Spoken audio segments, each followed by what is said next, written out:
Gerald, mahal mo pa ba ako?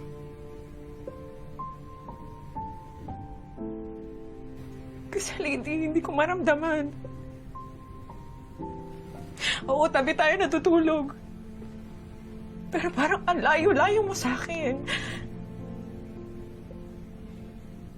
Kaya gusto ko, diretsuhin mo na lang ako.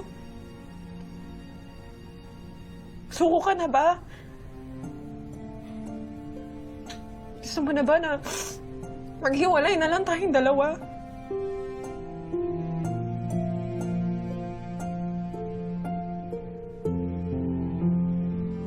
Ano, Gerald? Bakit hindi ka makasagot? Yun ba ang gusto mo? Ayokong umabot sa ganun, Gina. Hindi ko gusto na lumaki si Mindy na sira ang pamilya. Yun ang gusto ko. Gusto ko buo lang ang pamilya natin. Kaya ginagawa ko lahat para maayos. But I can't fight for this on my own. Gusto mo maging maayos tayo. You have to do your part. Kailangan kita para maayos natin eh. You need to communicate with me. Huwag mo akong iiwasan. Yun lang yung paraan para masave natin ang kasal natin.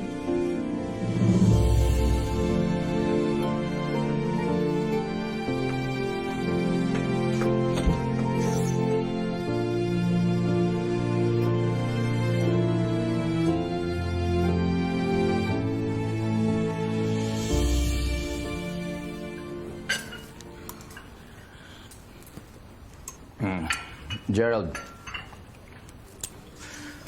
I admit na sumama ang loob ko dahil sa nangyari kay Mindy. Pero nakikita ko naman na gusto mong bumawi. Kaya I'll give you a chance. Nga pala, yung conflict ninyong mag-asawa, ayos niyo na yan. Gawin niyo na ng paraan para maayos na. Okay?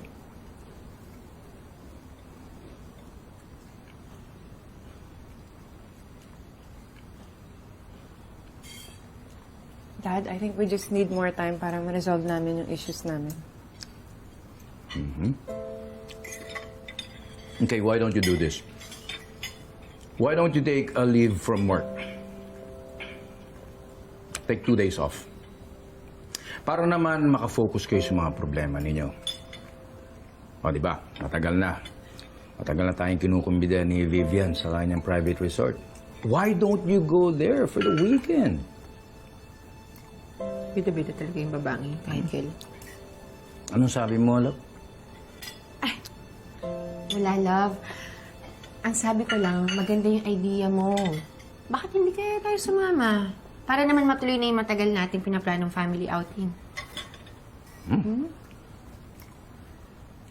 What do you think? Gina? Gerald? Ayaw bahala, Dad. Okay. Ay, syempre dapat kasama ako dyan. Eh, concern pa naman ako kay Gerald tsaka kay Gina. At saka alam nyo, kapag sumama ako, sisiguraduhin ko na walang makaka-istorbo sa pagbabati niyong dalawa. Very good.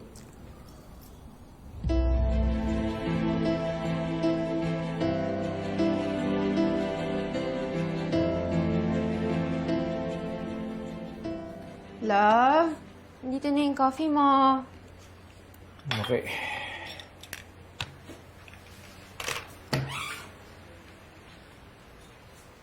Ay, nako. Sakit na ang katawan ko eh. Oh, thank you. Mainit, mainit. Oh.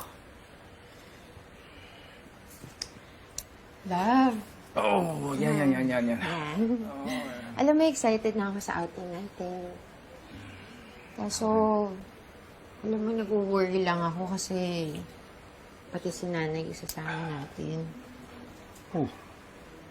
Bakit naman hindi? Wawa naman yun kung maiwan lang dito sa bahay nag-iisa.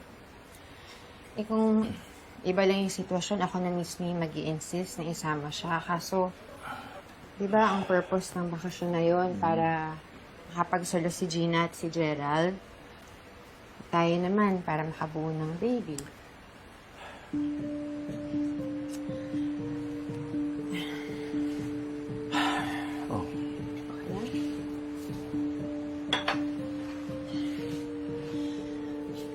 Kaso, love, pag nandun si nanay, mahirapan tayong mag-relax. Kasi syempre, kailangan natin siyang asikasuhin. So, paano makapag-focus si Gina sa pagbabati nila ni Gerald? Tapos tayo, paano tayo makapag-focus sa pagbuo ng baby? Kung may iba tayong iniintindi. Diba?